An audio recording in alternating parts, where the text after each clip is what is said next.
Waalaikumsalam warahmatullahi wabarakatuh. Jadi semangatnya saya kalau di Sungai Bedu itu luar biasa. Pokoknya dimanapun tempatnya, dimanapun posisinya, lokasi acaranya, semangatnya, ibu-ibunya, bapak-bapaknya luar biasa. Hadir semuanya dari PW sampai ranting semuanya hadir. Semoga yang hadir di sini semuanya tidak luput dari rahmat dan ridhonya Allah Subhanahu wa taala. Amin amin ya rabbal alamin. Bismillah, alhamdulillah, wassalatu wassalamu ala rasulillah sayyidina Muhammadin ibni Abdillah wa ala alihi wa ashabihi wa man tabi'ahu ila yaumil qiyamah. Amma ba'da. Yang kami muliakan pimpinan wilayah Muslimat NU Kepulauan Riau atau yang mewakili Ibu Rani yang telah menyampaikan sambutannya, juga sampaikan salam kami, salam kita semuanya untuk Ketua PW Muslimat NU Ibu Hajah Marlin Agustina. Semoga beliau senantiasa sehat walafiat, diberikan kemudahan keberkahan oleh Allah Subhanahu wa taala. Juga kepada pimpinan cabang Muslimat NU Kota Batam atau yang mewakili, juga kepada pimpinan Muslimat NU BAC Sungai Bedu, Ibu Kaliosong beserta segenap jajarannya.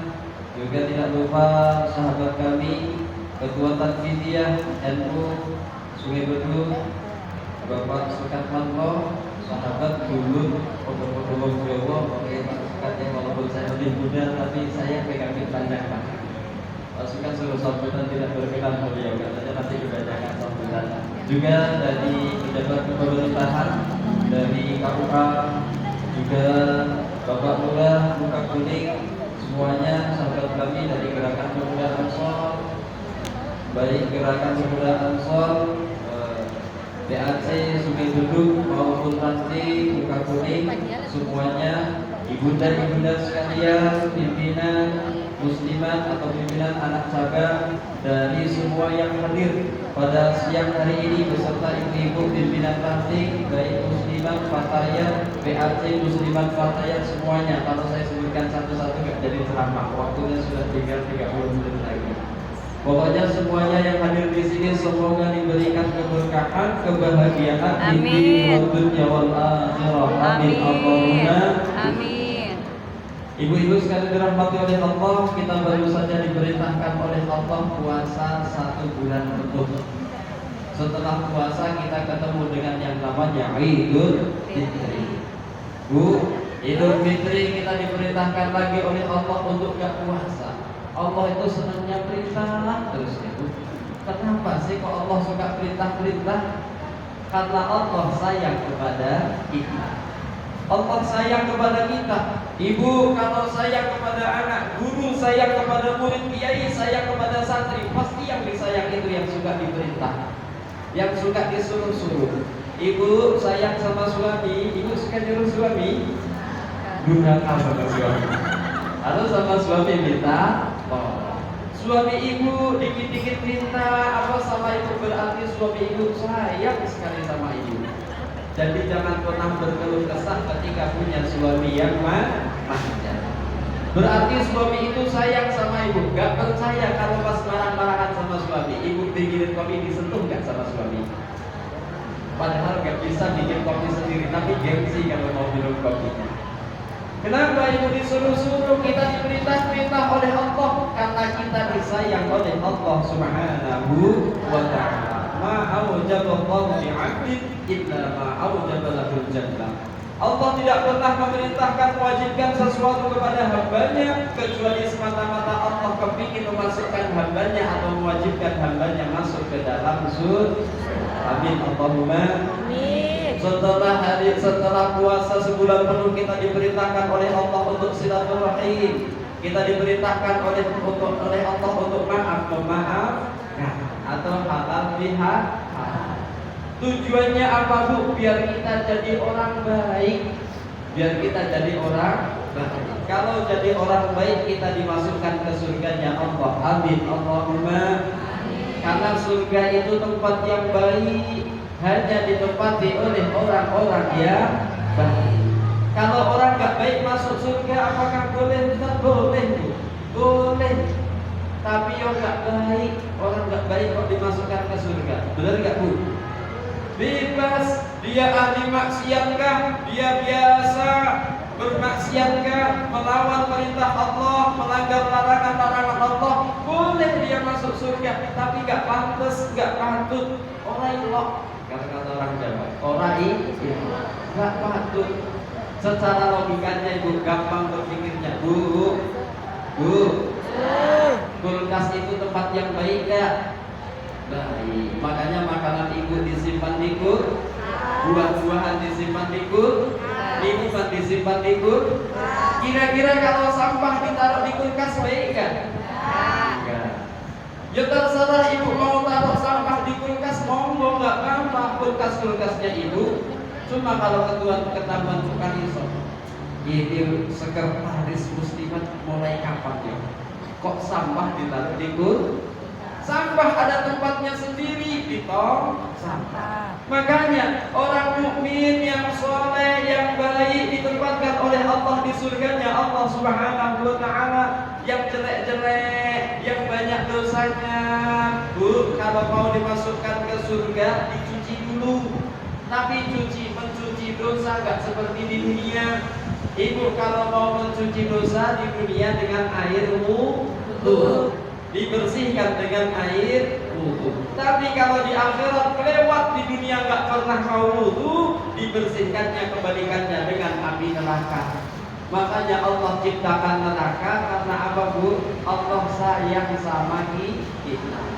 Oh, ini neraka tempatnya orang muslim, orang mukmin yang tapi kehinggapan dosa sampai meninggal.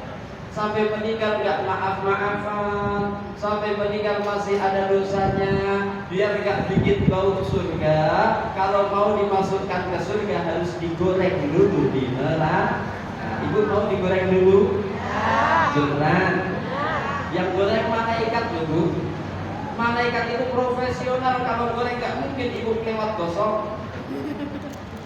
Itu digoreng oleh malaikat dulu biar gak mengeluarkan bau yang gak enak di surga, biar gak kotor-kotor di surga, biar di dalam surga indah semuanya, orang yang bersih semuanya. Ibu dapat ikan dari pasar, bau gak, Bu? Ibu mau memakannya digoreng dulu gak? Digoreng dulu. Kalau sudah digoreng masih ada baunya? Enggak, sudah kalah sama bau sedapnya. Makanya ibu-ibu dirahmati oleh Allah, jadi prosesnya kita demikian. Kita diperintahkan oleh Allah agar kita jadi orang yang baik. Makanya Allah menurunkan agar kita jadi orang baik, mengirimkan guru kepada kita. Siapa? Para nabi-nabi Allah. Allah kirimkan nabi-nabi kepada kita semuanya. Gak cukup dikirimkan nabi, dikirimkan Al-Quran. Kita punya guru yang paling istimewa, nabi yang paling istimewa, Nabi Agung Muhammad Sallallahu Alaihi Wasallam. Juga tahu dia jadi guru kami. Monggo Kiai.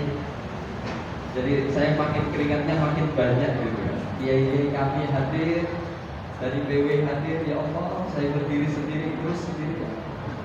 Oh ya Allah, makanya Pak Kiai kalau ada kesalahan mohon ditegur, mohon diingatkan, mohon diulang kembali gitu.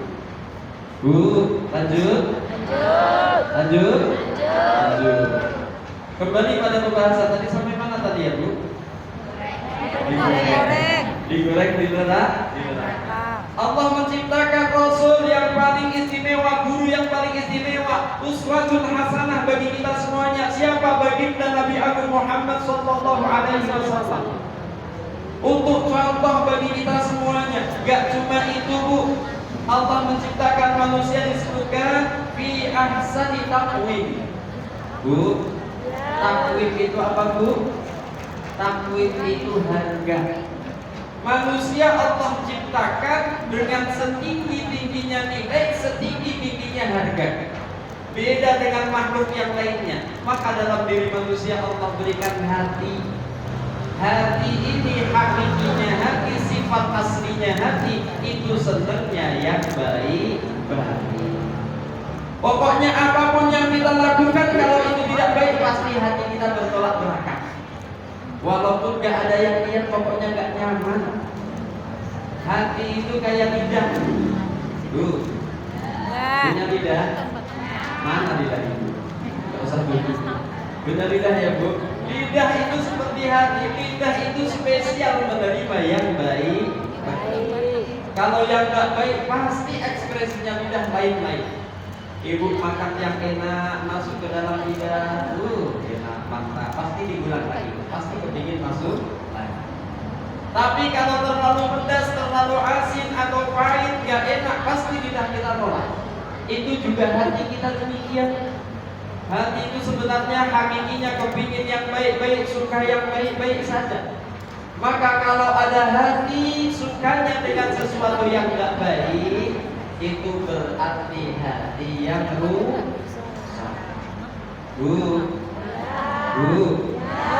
Kalau hati kita baik, ngaji senang. Kalau hati kita baik, walaupun tadi sudah menyanyikan mas muslimat, tambah lagi mas ya al-qadar, tambah lagi asrofon, itu berdirinya tetap nyaman.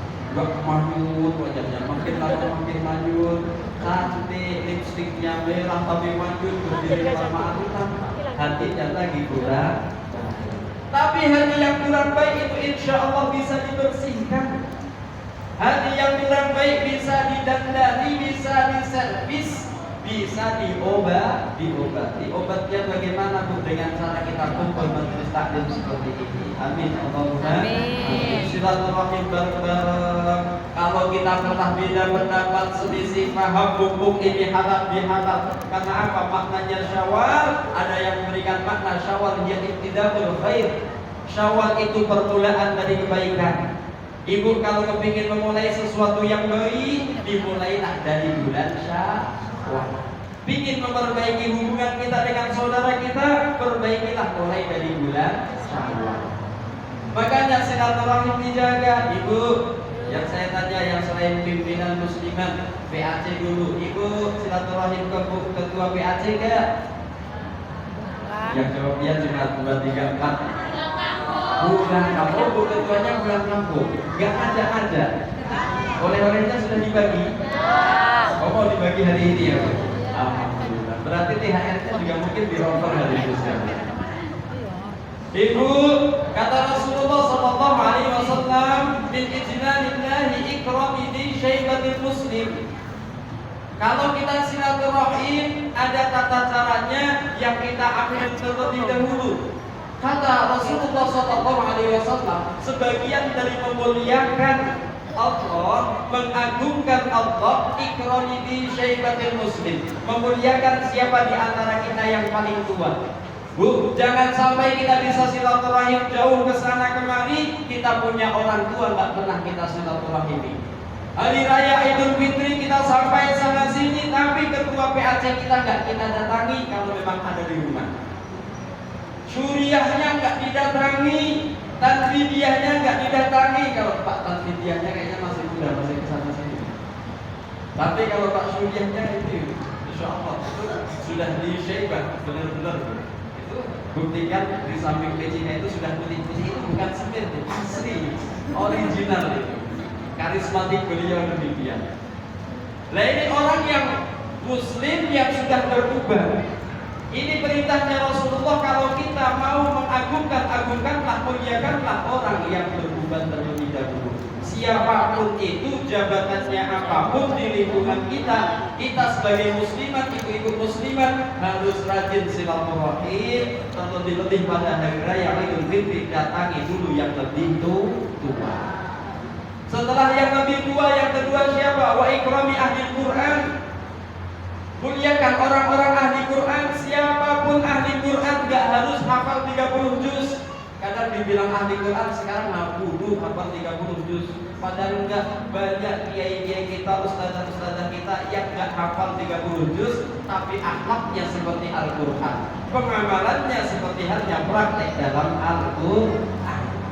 Gurunya anak-anak kita datangi, ustadznya anak-anak kita datangi, ustazahnya anak-anak kita datangi, walaupun kawan akrab kita. Tapi itu yang mengajarkan ilmu agama kepada kita. Jangan ditinggal begitu saja. Terus yang terakhir Bapak Ibu, untuk memuliakan, untuk silaturahim siapa lagi? Wadi sultanil muksid, pimpinan-pimpinan kita yang hadir. Ibu silaturahim, jangan sama pimpinan itu cuma kita saat ada perlunya, mau minta proposal, mau minta bantuan, mau minta surat pengantar, baru datang ke pimpinan. Silaturahim, datangi orang-orang tersebut karena memuliakan orang tiga golongan tersebut termasuk memuliakan Allah Subhanahu wa Ta'ala. Lanjut Bu. Ya, selanjutnya kita kembali lagi. Hati kita kebiasaannya baik sama seperti mata Bu. Mata ibu senangnya pandang yang baik. Ibu nampak orang cantik walaupun ibu perempuan itu pasti senang mandangnya. Apalagi akhlaknya baik. Terus hati tergantung seperti apanya kita. Mata kita Bu, kalau mata kita sehat, nengok apapun, jalan kemanapun aman. Tapi kalau mata kita lagi gak sehat Bu, mau ibu melotot sekuat-kuatnya tetap gak nampak. Karena mata kita lagi gak sehat. Itu hati. Kenapa kok hatimu? Ala inna fil jasad, ingat bahwa sesungguhnya dalam jasad kita mudghah, ada segumpal daging, ada segumpal darah. Idza salahatil jasad kulluh wa idza fasadatil jasad kulluh. Ketika bagus maka bagus semua jasadnya, ketika baik semua perbuatannya. Bu, tergantung hati kita. Makanya jangan sampai gampang kita menuduh, gampang kita menyepelekan, gampang kita menilai orang dari luar. Orang baik belum tentu hatinya baik. Orang jelek belum tentu hatinya jelek. Atau sebaliknya, banyak juga yang sudah orangnya jelek, hatinya jelek. Namun dulu tadi jelek. Biar kita jelek, yang penting hatinya baik. Kalau hatinya baik itu nyaman, kumpul dimanapun dengan siapapun.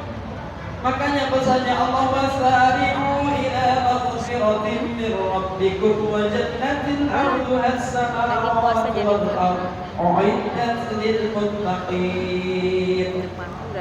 Bersegeralah menuju ampunan Allah, meraih ampunan Allah dan surganya Allah Subhanahu wa Ta'ala yang sudah disediakan untuk orang-orang yang bertakwa. Siapa orang-orang yang bertakwa? Ciri-cirinya apa? Mungkin ibu nggak tahu takwa itu seperti apa. Itu rahasia Allah, tapi dibocorin ciri-cirinya. Alladzina yunfiquna bis-sarra'i wad-dharra'i wal-kadhibina al-ghayz wal-'afina 'anil nas wallahu yuhibbul muhsinin. Satu ciri-ciri orang yang baik, ciri-ciri orang yang bertakwa, satu adalah apa Bu? Yunfiquna bis-sarra'i wad-dharra. Berinfak sedekah dalam kondisi lapang maupun susah. Pokoknya mau susah pun dia tetap bersyukur kepada Allah. Tengok lagi orang yang lebih susah lagi. Makanya kadang kita tengok orang susah tapi enjoy saja orang itu. Kenapa? Karena hatinya baik. Uripe ayem rumah sahabat bumi rasa yang iman sabar di mola pas-pasan kabeh dinakde.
minum dulu Bu, nanti gak cair nanti.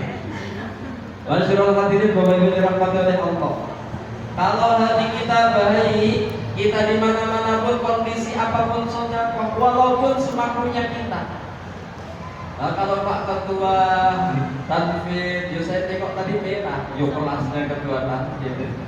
Yo kalau saya ya separuhnya Pak Ketua Tanfid gak apa-apa.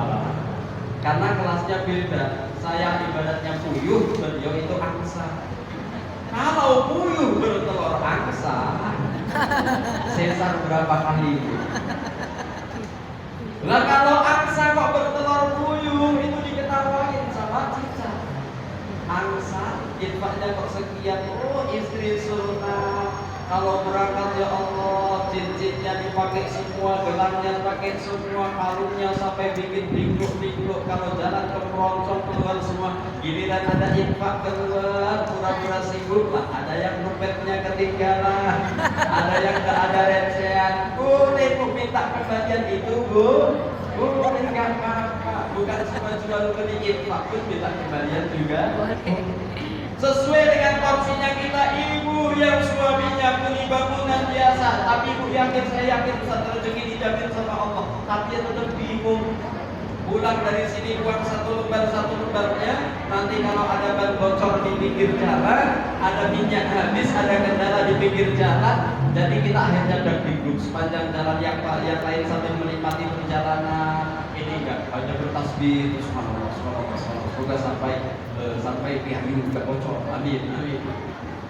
Ini karena apa? Karena tidak sesuai dengan kemampuan kita. Ibu, kalau ibu senang sedekah seberapapun, dalam kondisi apapun, yang penting continue terus, gak usah besar tapi sekali. Kalau bisa rutin terus, walaupun kecil. Istiqomah tiap subuh. Ibu, ayam, ibu tahu ayam bertelur? Selagi dia masih bertelur, selagi masih ada manfaatnya, selagi dia bersedekah untuk yang lainnya, keluar telurnya terus gak akan dipotong. Benar Bu?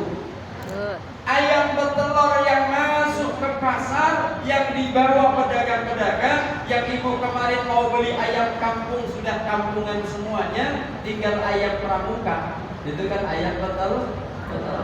Ibu belilah ayam pramuka dipotong. Itu kenapa? Ayam yang sudah tidak mau bertelur, wong-wong urip kok melei terus ora mendohi, akhirnya dipotong. Makanya ibu, kalau ibu mau sedekah, rajin silaturahim, yakin, hakul yakin, diberikan sehat walafiat, panjang umur, mudah rezekinya. Amin. Tapi saya sedekah dari dulu kok gini-gini aja Ustaz, tapi ibu hidupnya nyaman. Hidupnya nyaman. Mungkin gak kaya tapi anaknya ahli ibadah. Mungkin gak kaya tapi anaknya betah di pesantren. Bu, punya anak mau mondok itu rezeki luar biasa. Apalagi anak-anak zaman sekarang, ibu punya anak senangnya jamping-jampingan, balapan-balapan terus, apa nggak senam jantung tuh? Itu bikin hidup kita makin cepat tuh. Na'udzubillahi min dzalik. Terus yang kedua apa? Wal kadhibina al-ghaidh, orang yang bisa menahan amarahnya. Bu, kalau kita bisa menahan amarah kita, yakin dimanapun kita nyaman. Ibu pernah nengok orang baperan? Dikit-dikit baper, dikit-dikit baper, dikit-dikit kebawa perasaan, dikit-dikit tersinggung. Pernah? Senang gak dekat bareng orang yang demikian? Nyaman gak? Pasti gak nyaman.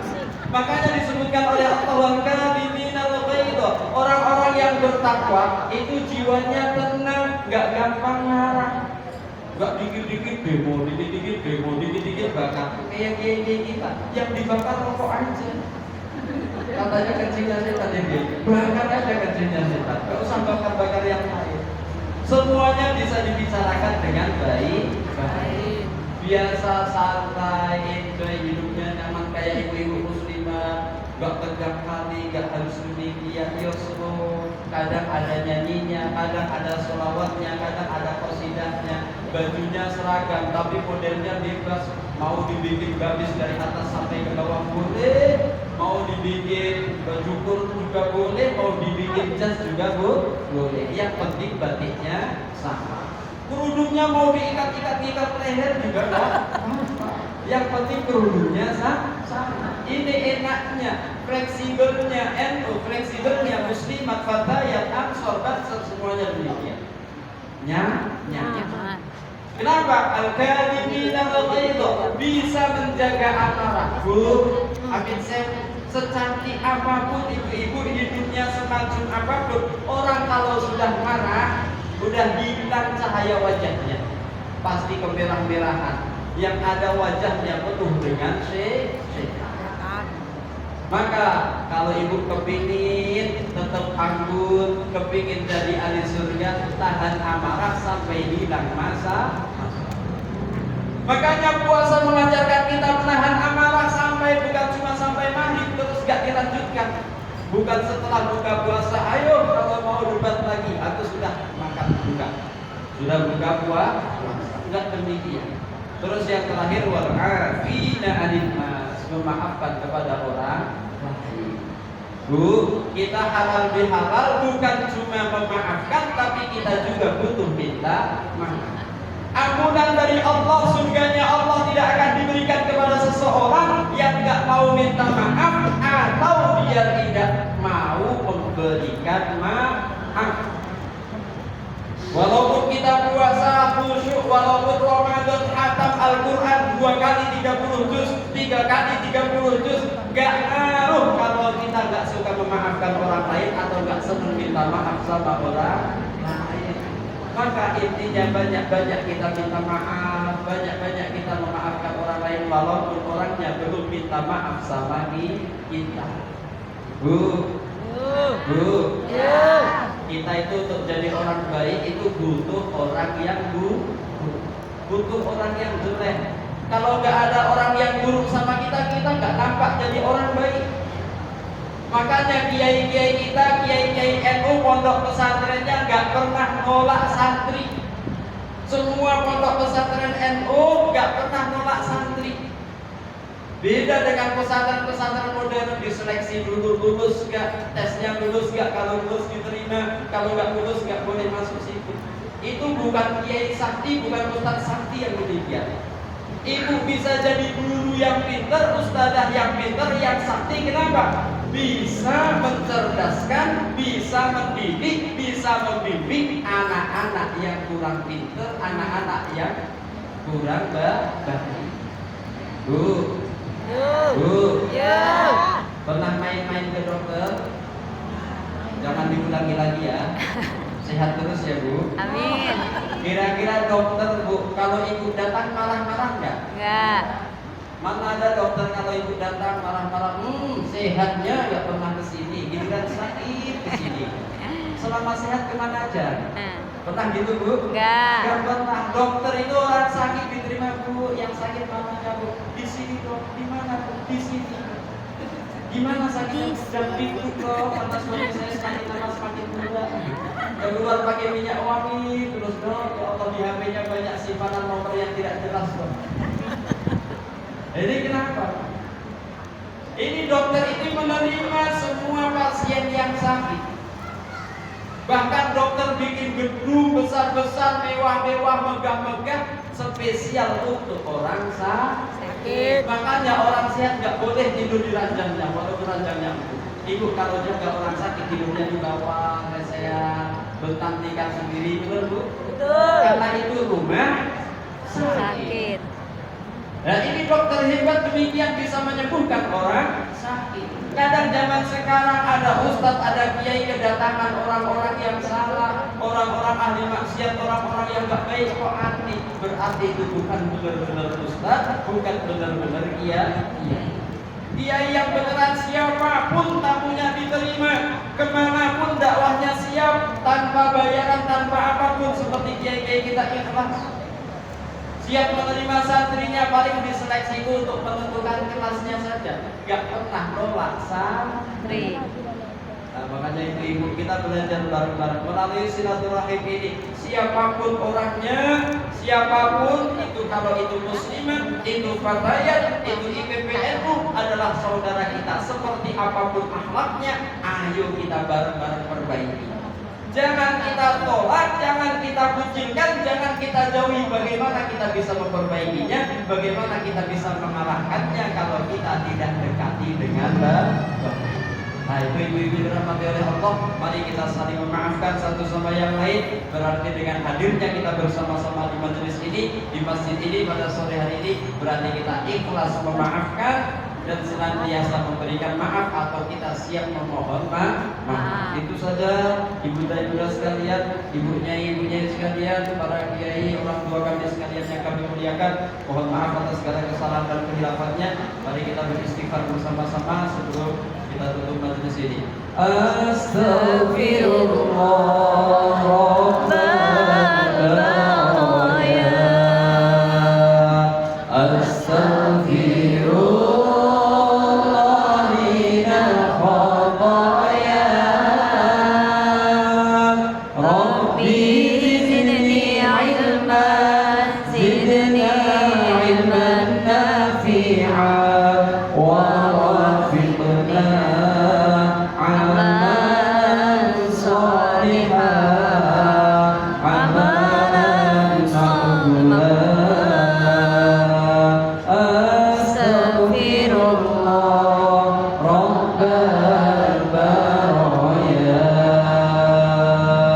Astaghfirullah minal khataya. Rabbi zidna ilman, zidna ilman nafi'an wa wafiqna amalan salihan, amalan maqbulan. Masyaallah hadirin ibu dan bapak sekalian dirahmati oleh Allah.